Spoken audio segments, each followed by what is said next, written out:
Chad, Tiger Woods, we know his marriage issues earlier in his career. He overcame that. Then he has the car accident. He's back.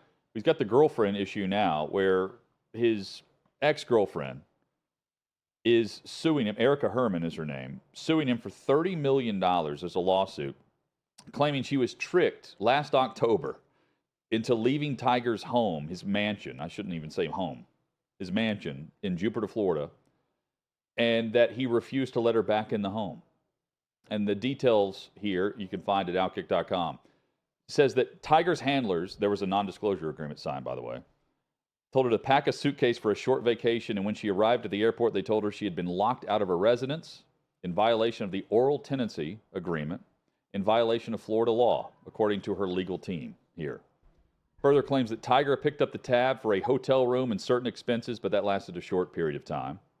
Her belongings were yanked out of the mansion, $40,000 of her money allegedly missing. Erica says that Tiger's handlers made defamatory allegations about how she obtained said money, and that her and Tiger had an oral agreement stating that she could live at the Tiger Mansion for 11 years. There were still 5 years remaining on that agreement. Because of those 5 years, she will not be allowed to live there. Erica's team says she's due $30 million in compensation. She further claims she performed valuable services in exchange for living at that house rent-free.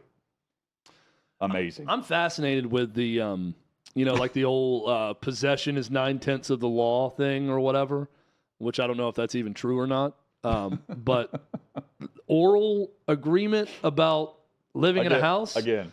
Like if you're not on the mortgage or you're not on the deed. Exactly. Then you're a guest. If you're not allowed, you're not allowed. Again, her attorneys are arguing something that does exist in Florida, I guess, because they're citing a law or some restriction that is understood in this lawsuit. So no, but I don't know the Florida statutes in this. I'm reading the wording, though. It says she could live at the residence for 11 years, not would live at the residence for 11 years. If you're not on the mortgage or the deed, you are a guest in the house. $30 million. Yes.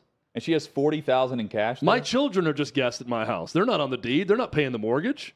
If I lock them out, they're out. Let's just. I'm kidding, of course. Let's be real here, Chad. Chad. If you're a girlfriend or boyfriend living in someone else's residence, I just assume that person that owned the home could kick you out, and you'd have to go find another living arrangement. Let's also just be honest here with all of the listeners. Everyone has thought about this because no one that I know has an NDA. I don't think. If they do, I don't know about it. To me, it would be extremely awkward. We have a non-disparagement agreement, but not a non-disclosure agreement. I don't know how I have signed one of those. How do you approach the girl and say, "Hey, I need you to sign this"? At what level do you? Tiger Woods level? Well, Tiger Woods level, but I think there are people even prior to Tiger Woods level that are having this signed. How do you approach her and say, "Hey, I need this non-disclosure agreement signed"? And then she actually follows through. And then if a girl signed that with me, I'd be like, it's not worth it. This is not the. And if you have to get that done, it's not. I understand where they would come from too on that. If I asked that question, didn't this woman work for his team or something at some point? Wasn't she associated with him work-wise? I don't know. Well, I'm trying to think about the genesis of the relationship and when it began. But I think you just have to honestly say, look, you know my backstory, right? Right. You know where things went sideways. My lawyers, my agents, I'm interested in a relationship with you, but to go forward, you need to sign this. I mean, I think you just got to be very clinical and legal about it and say, I want to date you, but you're going to have to sign this before we do so. It's, first off, very, very smart of his legal representation to do this. But this is way different than walking into, the rumors were, the Aesop fable is that you walk into Derek Jeter's residence and you sign an NDA, you turn your phone in, and on the way out you get a gift pass. Yeah, it would be. It's way different than that. It's worse than a prenup even. Yeah. Where it's like what's yours is yours, what's mine is mine, because it's if you're presented with an NDA, your first thought is, what the hell am I getting myself into? Exactly. Yeah. What's behind this curtain? Right. Is this 50 Shades of Tiger Woods gray behind me? That's what I mean. Am Like, I going to be beaten? Like, what's going to happen here? What's next for our relationship? To get to that level, you have to have someone else ask on your behalf, right? That's the level. Probably. There's no way he handed that to her. I think you're more than likely right with Tiger Woods that he had one of his many representatives present this to her.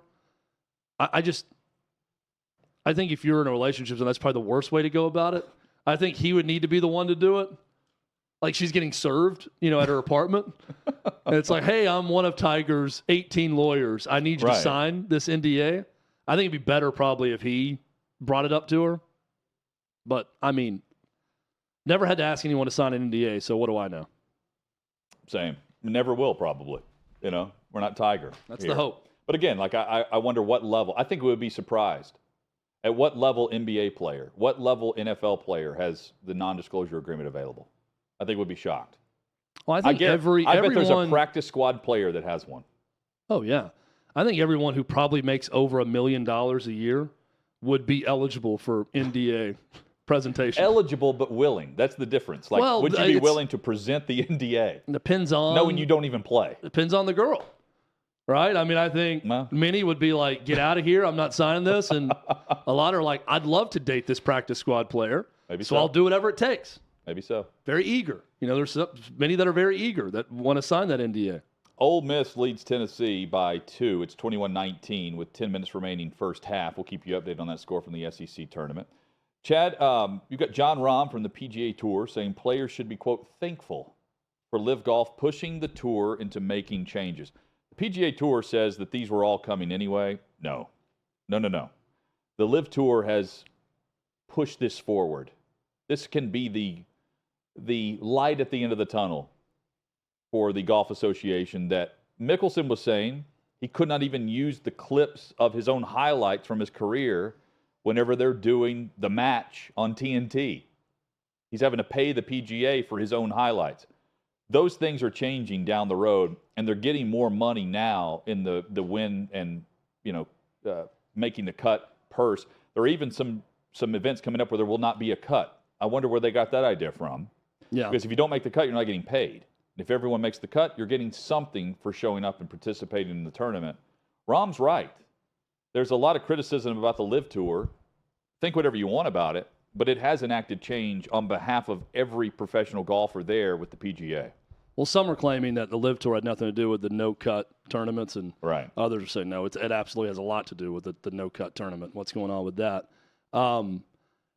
Competition is going to make everyone stronger if you're an employee of those businesses, right? If there's competition for your services, it's going to help things. This is part of what Phil Mickelson was saying. You're right. This could help all of golf based on some of the limitations of the PGA Tour. If they open up about some things that could make it better for the players, it's going to improve the players' earnings. It's going to improve their experience, their ownership over their own rights, everything else. And I think with that, he's right. I mean, there's no other way around it. When you look at it, I think the Live Tour will ultimately help PGA Tour professionals that stayed on board to get more things for them that they otherwise wouldn't have. Jordan Spieth says, quote, I would be lying if I said that we would have gone through this without Live, discussing specifically no cuts and higher and increased purses for wins and placement. Quote, but at the same time, we haven't mentioned them in any of our discussions on what we think's best for the tour. But what they do know and what the tour knows is why players are leaving for the Live Tour and what they're saying publicly. So you can take both into account. I think the vitriol around players who left has cooled from PGA players, right? There was a lot of anger. Tone has definitely the tone has changed. Leveled. I mean, you still got Scotty Scheffler with his Masters dinner invite, saying live players meet at the 18th hole, 18th green or whatever at a certain time, a Happy Gilmore reference, which is a joke, type deal. But I do think overall there's not as much anger towards the live guys. Well, and it's hard to have that whenever the major tournaments are going to allow it. And at some point, I think whenever you see the overall, the cut list and who's participating, who's not, at some point there's going to be a merger. right? There's going to be some type of agreement. I don't know why the PGA would merge. The best players in the world are going to continue to participate. I don't know. Well, here's why. Because the major tournaments are going to want the best players to participate. They're telling us that because they're allowing the Live Tour players to participate now. But you have to have so many points to qualify for certain majors. So how do you get your points on the tour? Sanctioned events. So that's where the merger comes in. And that's why I think we'll eventually get there. Is you want certain players there for your weekend. And the main sponsors that are on board, or the main sponsors that are members at certain clubs in Augusta, they're going to want the top players there. It feels like we're done with the exodus of players going to Live, other than the random guy like a Brooks Koepka, who we saw in the Full Swing documentary, is just lost all confidence in their bodies, had injury issues. I'm intrigued Feels by like they're not the top of their game. And those are the ones thinking, I got to get out because I'm not making enough cuts and I'm not making much money here and I'm getting guaranteed money over here. If there's some big names that fall into that part of their career where they're battling injury or confidence or whatever, they may get a couple more of those guys. Yeah. But I think for the most part, John Rahm, Rory McIlroy, Jordan Spieth, Justin Thomas, Colin Morikawa, go down the list of the biggest name guys. They're not leaving. The guys who stayed and were public about it are going to stay. Yeah. But they're also benefiting from the guys who left.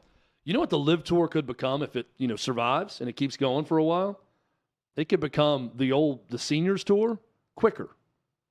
You could get the biggest names in golf at 42 as opposed to 52 or whatever to go there when they're on the downside of their career that are huge names that have won majors and say, I'll go take guaranteed money over here. The difference is because I'm probably not going to win a major or win many tournaments. Tiger reportedly turned down $700 million guaranteed. Yeah. That was the rare case of someone just saying, I got enough money. And so what I'm watching for with Koepka it's not often that happens. Koepka, if you watch the Full Swing doc on Netflix, episode 2, you can see the mental turmoil he's in. Just trying to win, make a cut. And now that he's winning in Live, reports are from Shipnuck, who's got the book coming out following this saga, that he wants back in. Well, he reports at the time he took a $100 million signing bonus. And now we find out how locked in he is to that. If, in fact, he wants back into the PGA Tour. That's the next saga. Is the guys that left, can they get back in? Because the PGA let them back in. That's a huge win for them. If you have the guys come back. If you have Koepka who left come back, that's a massive win for the Tour. The PGA should absolutely let these guys come back if they want to come back. How on earth do you tell the Saudis? I don't know. That's the next saga, though. And Koepka's first up, apparently. Well, if you pay someone that much money, like, it's not working out, I'm going to leave. No. What are they going to – they're not going to let him leave. It sounds like he left because he wanted to win because he didn't feel like mentally he was there. Well, he wanted to win. He wanted to feel it like he was back in full swing. And he wanted to make the guaranteed money. The pun. Yeah, because he felt like I'm not what I need to be to make a lot of money, make the money that I want. Yeah. And now that he's won a little and he's playing better, he wants back in with the best, the best competition in the world, which he craves. That's what he was doing in 2017 through 2019 and that run that he went on.